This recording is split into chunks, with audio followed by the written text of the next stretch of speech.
All right, friends, welcome to Close Clients Workshop. What we're going to do today, this afternoon, is we're going to learn how to sell personal training, boot camp, group training programs. The idea behind Close Clients came to me back in 2000 when I helped consult a small personal training company that only had 2 locations. And we realized that we needed to grow their locations across the country quickly. And the only thing that was stopping us was not getting more trainers, not getting more sales managers, but having a processed selling system that worked across the country and that was educational based and not high pressure sales tactic based.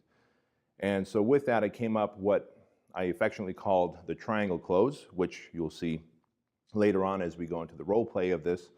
But what was really neat is this triangle close became Close Clients 1.0, and within a year and 9 months, this tiny training company became a $20 million a year business. Interestingly, just to show you that the selling process is replicatable, the partners who started it parted ways. The other guy went away and started his own training company. Very similar model. Again, brought me on board to help them create their selling process, which, again, I modeled after what I had taught the other place. And they went on to open up 100 some odd locations in about 3 years and grossed well over $36 million a year before selling their locations to powerhouse gyms for a ton of money, which was undisclosed, but I can tell you that it was, it had to be near, I don't know, 90 million to 100 million, I would say. So when we are selling, we have to understand that the prospect has anxieties and built-in skepticism. And so we'll talk about that in a second, because we're going to talk about the art of selling fitness first. Then we're going to talk about the science, the psychology of selling fitness. But the number one thing that I hear from trainers often is, I need more clients, teach me how to market, teach me how to prospect, teach me how to generate leads. And the fact of the matter is, I can teach you all the lead generation in the world, and you may think that you're getting unqualified people in front of you because you're not closing as many as you think you should. But the true problem is not in the marketing or lead gen or the prospecting. The problem really lies in your ability to close that person on the sale. Now, when we use the word close the person on the sale, that may sound rude, that may sound a little crude. I might even use the words operation money extraction. But anytime I talk about extracting money, closing someone, making the sale, understand that there's nothing in this world better than selling. When someone says, "Hi, how are you?" and you say, "Great, thank you, how are you?" You're selling me on the idea that you're great, that you're doing fine. And so nothing truly happens without a sale being made. Economy doesn't move. You know, my kids wouldn't go to school, to a private school. We wouldn't have the houses and cars and the lifestyle that we have. We're buying stuff. We're always selling stuff. I love being sold. I love being closed. I love when people extract money from me in exchange for value. And so I hope that, you know, your perception of selling changes as you kind of go through this workshop today, and understand that selling is just simply a transaction, right? For every dollar someone gives you, your goal should be to deliver at least $10 worth of value back to them. So all day long, I want to extract money from Mrs. Jones, because if I extract $10 from her, I've got an obligation to give her $100 worth of value. If I close her, I've got an obligation to over-deliver and exceed her expectations. If I don't, then there's a fundamental problem with my ethos, with my ethics, with the way I run a business. And that's what makes someone a shady salesperson. And sadly, the automotive industry, the mortgage industry, are the 2 industries most people would turn to when they say, "I don't want to be a slick-haired salesperson." Well, I wouldn't either. And I had a big problem selling, and so I found that the best way to sell was through education. Transference of feelings. I'm excited about fitness. I was a fat kid all throughout high school. The only reason I got in shape was to go to prom. I wanted to ask Nakaya, this beautiful girl, out to prom. I got in great shape, throughout the summer before senior year. I never worked up enough nerve to ask Nikaya to the prom, so I never went to prom. But to me, fitness completely changed my life. And so it was easy for me then to leave high school and completely change my vocation. I wanted to go into business and some kind of automotive. Like my ideal thing would have been to like own a garage where I worked on high-end supercars, classic cars. John, I know you and I talk about cars all the time. So it would be like, hey, I'd be a business owner where I only work on high-end supercars. But after losing weight and then seeing how my personality changed, how I kind of came out of my shell, how people interacted with me differently, I realized, gee, I want to help others do this. So I went right from high school into, I got a day job, got certified, and of course the rest was history. But when I got certified, became a personal trainer, I realized even though these people want to lose weight, there was objections, there was conditions that I had to overcome, there was skepticism, there was fear, and though they wanted to lose weight, they didn't have the urgency that I did. So it's your job, it's my job to build that urgency within them. And that's where I created this 7-step process that if you go through it with a prospect, you will have closed anyone who's closable. And I say it that way because from time to time, you will come across someone who sits across from you who is just not that ideal prospect or client. What I mean by that is they may want it bad enough. You may have developed, rapport. You may have figured out what they want, explained the benefits, built urgency. However, they may have a condition instead of an objection. The condition might be, I'm out of a job right now. There's literally no money coming in. And though I'm out of shape and my doctor told me I need to lose weight and he told me to hire a personal trainer, you can't overcome a condition. You can overcome an objection, right? And so the system I'm about to teach you will help you sell anyone who's sellable. You'll close anyone who's closable. And the biggest benefit you'll have is you'll not only close people on higher dollar amounts, but you'll close them on longer term programs, which I'm a big fan of, and here's why. Most of us, if we're fitness professionals, I'm dialed in, I got my diet going, I'm doing high intensity interval training at night in my garage, and then I do my favorite meathead workout in the gym during the day. I love it. The average client isn't going to do that. They have a life, their life gets in the way, their priorities are not like yours and mine, where they're going to do a show or they're in the industry and so they have to look the part, right? They just want to get in shape because they're going on vacation and then they get out of shape again. And they want to get in shape because they got a divorce or they're getting married, a million different things. They have to wear a specific dress. They're no longer fit in their skinny jeans. And so they have these ups and downs in their life because of jobs and family and kids, where what would take us 6 weeks to get in awesome shape is going to take them 6 months, 12 months, 24 months. And quite frankly, what would take us 6 weeks to get in shape and stay in shape, they need to stay with us for a long period of time because their odds of dropping back to their old habits are 7 times higher than someone who's in the fitness industry. Think about that. A 700% chance of failure as soon as they quit working with you. But they don't know this. And if you told them this right off the bat, they're going to be like, yeah, right, you're just trying to sell me. So the only thing you can do is sell them on a 12, 18, 24-month program. Because when someone purchases a 12-month program from you and they actually stay all 12 months, what we found is they're much more likely to stay up to 4 years with you. That's the magic number. So if someone sells you a 6-month program and then they try and sell you another 6-month program, you're probably not going to do it. If they sell you a 12-month program and they deliver the service and you stay on board for all 12 months, there's a great chance that you're going to be on board for a whole 4 years, right? And talking about a lifelong client there, which is an amazing thing. So what I'm going to teach you here is not only how to sell big ticket items, but I'm going to teach you how to sell programs that actually deliver results on the long term, because we know Mr. and Mrs. Jones, even though they have 20, 30, 40, 50 pounds to lose, some might have 100 plus pounds to lose, they need the long-term programs because they've got so much going on in their life. They need the accountability, the support, the motivation of a fitness expert the rest of their life as far as we're concerned. So with that said, let's talk about the art of selling fitness. And then I'll get to the science in just a second. You've got a person who is in pain. Look at it that way. They're overweight. They've been overweight for some time. They probably were happiest just before they got married with their body, right? Maybe right around their wedding time, they got in shape, etc. And since 90% of our clients are going to be female, I'm going to always refer to Mrs. Jones as our avatar. So Mrs. Jones was probably happiest right before her wedding. And then after the wedding, a lot of life changes happen. Typically, people gain 10, 12, 15 pounds as they move into a new house, start a new life, new routines with that partner. Then what will happen is they have kids. Now keep in mind, I had 5 personal training locations. I've literally sold over 10,000 personal training sessions, which means I've sat across thousands of people.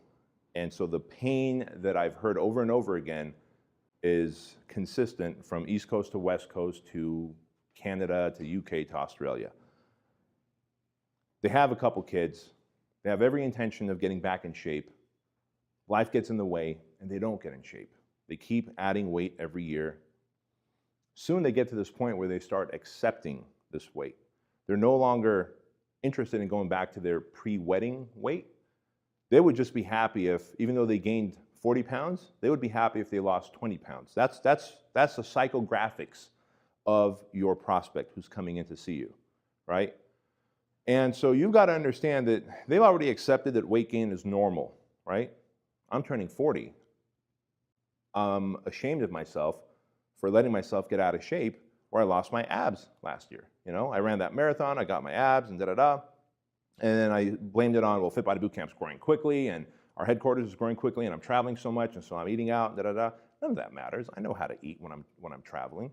At the end of the day, I had accepted the fact that there's all these things happening in my life and it was okay. I gave myself permission to get out of shape. And at our last mastermind, I decided, you know what, it's not okay. I'm turning 40. I'm not dying. I travel.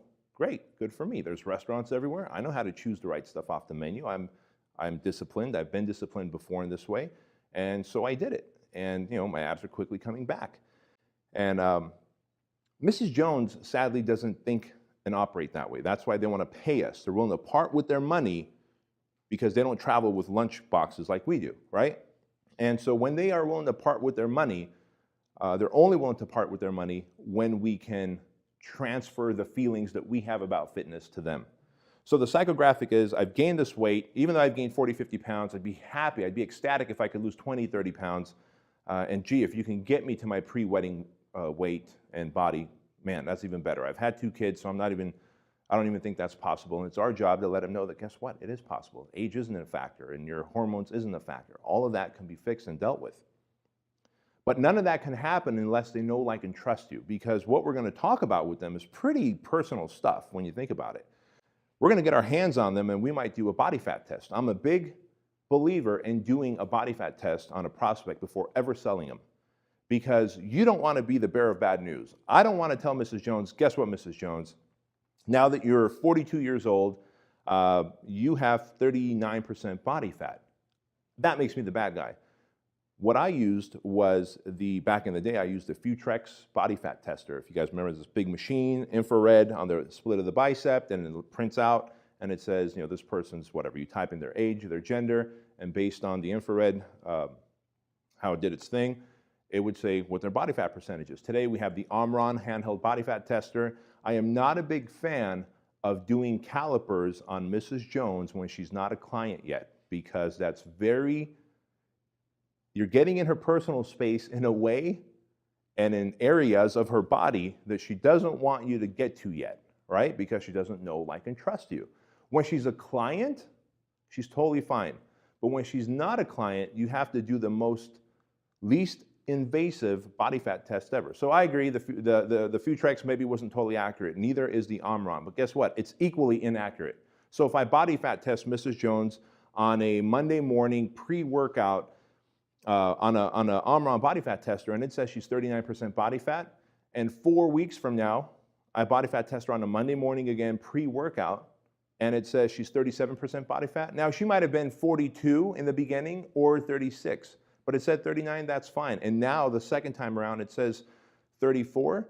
It's equally inaccurate. She's lost weight, therefore she's lost body fat, we're going to assume. We don't know exactly what it was, but the inaccuracy carries over to the next one, to the next assessment, next assessment.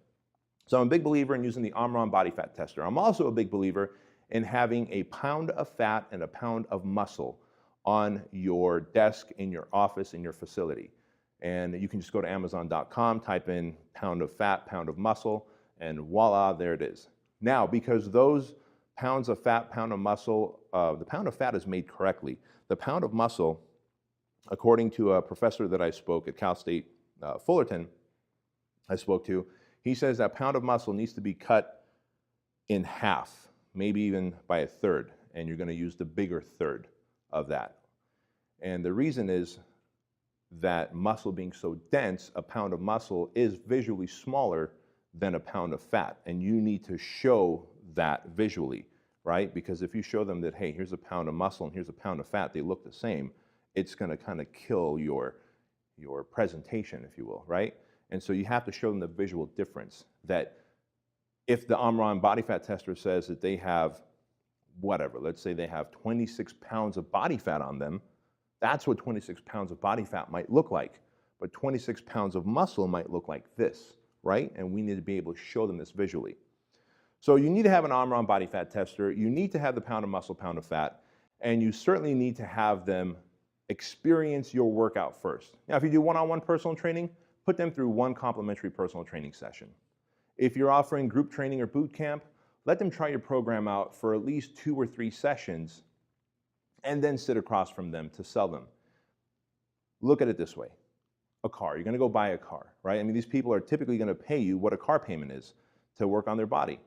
You wouldn't just blindly make a car payment without ever test driving a car. And they want to test drive you. They're not just test driving your actual workouts, they're test driving how you are as a person, because they're going to see you 3-5 days a week, right?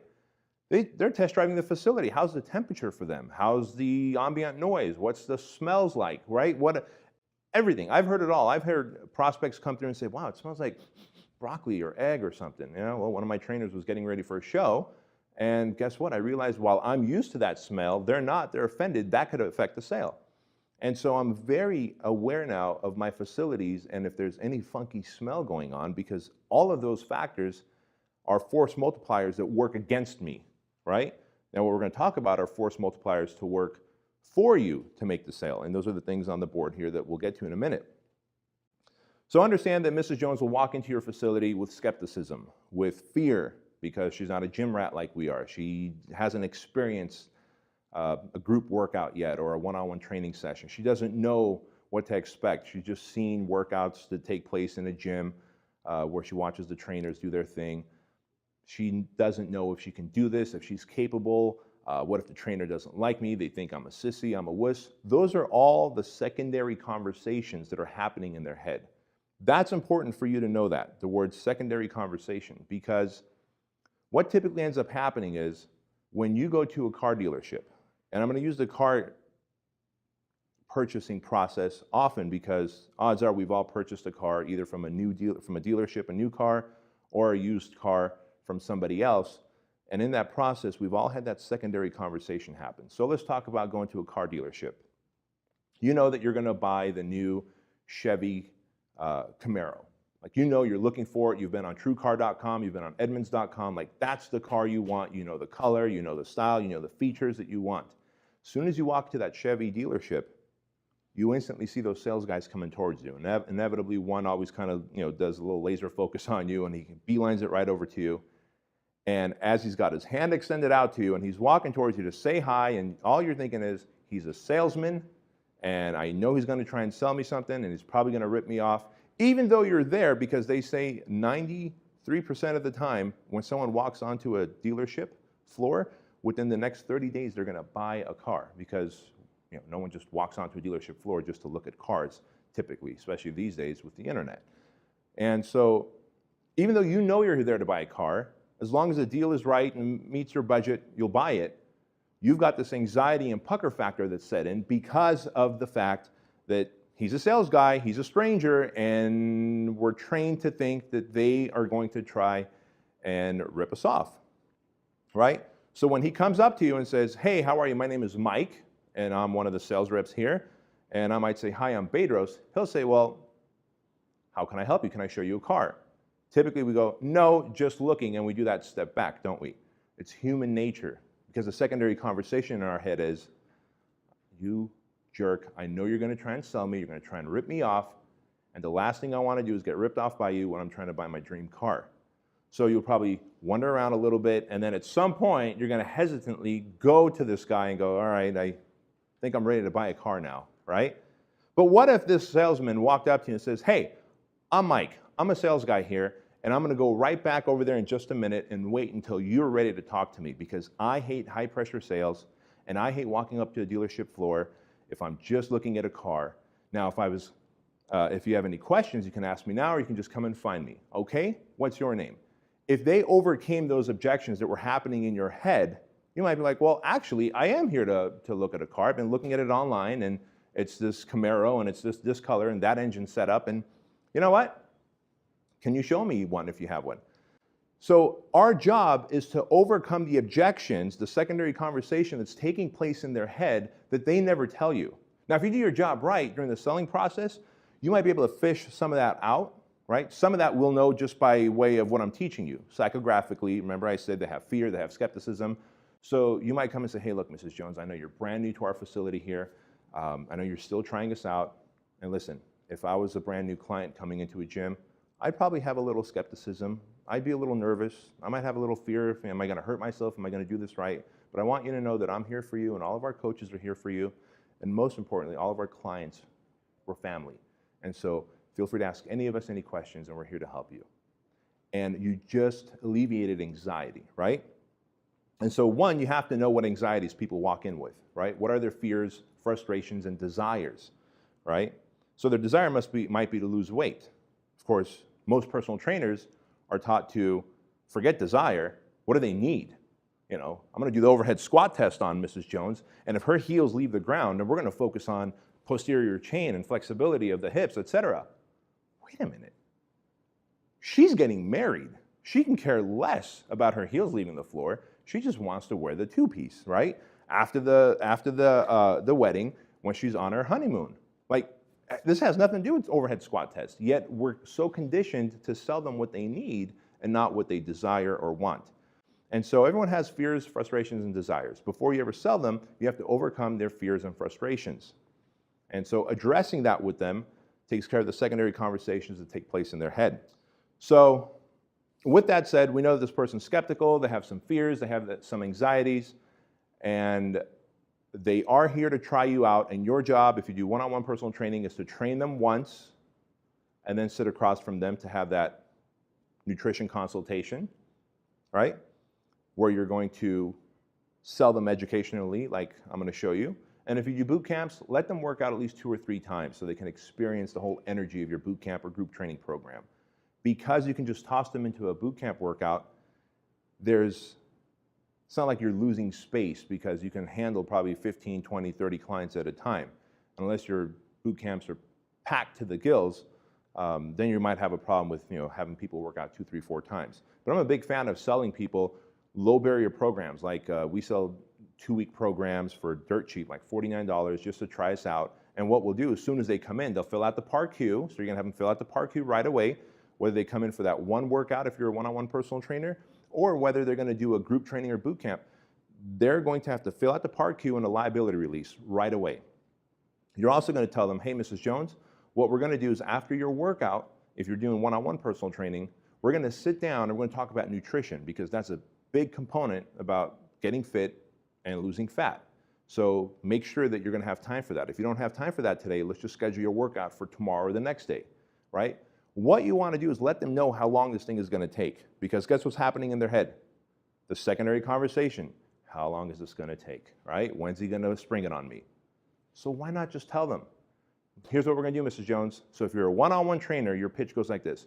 Mrs. Jones, you're gonna fill out this PAR-Q so I can learn all about you. This way, if there's any health concerns I need to know, I can address it, right? And then you're gonna fill out this liability waiver so that, God forbid, if you get hurt, you don't sue me and my kids don't end up homeless, right? I always like to interject a little humor in there. And the next thing we're gonna do, Mrs. Jones, is we're gonna do a workout together. I'm gonna put you through a workout, and we're gonna focus on 2 of your most problematic areas. So you'll tell me what 2 areas you wanna focus on your body, and we're gonna work out on those 2 body parts. And then we're going to sit down for about 25 minutes and I'm going to talk about nutrition and then show you what programs we have for you to continue on. So what you just implied there is we're going to stay together for about an hour. You're going to fill out some paperwork. We're going to work out. We're going to talk about nutrition. And then I am going to make you an offer. You completely took away any anxiety and fear they have about being closed right now. They still have anxiety and fear about, I don't know you, I don't like you, I don't trust you, and we're going to talk about that in a second, how you're going to fix that. But for now, you took away any anxiety of what's coming next, right? And that's important. So imagine if you're going to do this long race, but you don't know if it's a half marathon, a full marathon, or a century run. If you don't know how long you're going to go for, how are you going to mentally prepare for this? And aren't you going to be running with severe anxiety and fear because you don't know how to pace yourself? You don't know how often you should drink. You don't know when to really kick it into the next gear. But if you knew that it's a 26.2 mile marathon, you can train appropriately, and as you start ticking away the miles, you can see the light at the end of the tunnel. Mrs. Jones operates the same way. She needs to know that this thing's going to last about an hour, and these are the 4 or 5 things we're going to do. We're going to go through some paperwork, we're going to get a nice workout in, we're going to talk about nutrition, and then he's going to show me what programs are available so that I can make an informed decision. You took away all buyer's anxiety at that point, which is great. And so that is the art of selling fitness. Now, when we go to through the art of selling fitness, you have to understand that typically, if you're the type of person that sells 3, 4, 5, 10, 20 sessions at a time, like blocks of sessions, do away with that. You should have people on 6, 12, 18, and 24-month contracts. Or, at the very least, have them on a month-to-month agreement where they're paying month to month, but you're dinging their credit card each month, because there's nothing worse than being that trainer in an industry where every month you're like, oh man, I got to start all over again. I'm starting at 0. I got to sell Mrs. Jones a 10-pack. I got to sell Mr. Jones a 20-pack. And how am I going to make this happen? But when you're that trainer who's got 50 clients and you've got all 50 of them on some kind of EFT, electronic fund transfer, where you're charging them $127, $297, $430 a month, $1,000 a month if you're doing personal training one-on-one, well, guess what? Now you know that the next month when it starts off, I've got X amount of dollars coming in even if I get no new clients. And that is a very secure feeling. So you've got to get used to the idea of selling long-term programs and understand that Mrs. Jones needs it, even though if she had completely quit her job or left her family or devoted to personal training, you can get her in amazing shape in 6 or 8 weeks. That's not going to happen. She's going to, lose 3 pounds, gain 2, lose 4 more pounds, gain 2 more, etc. So it's going to be a process, and you need to sell a long-term program if you want to see them succeed, keep the weight off for good. So with that said, we're going to take a little break now, and we're going to transition into the science of selling fitness.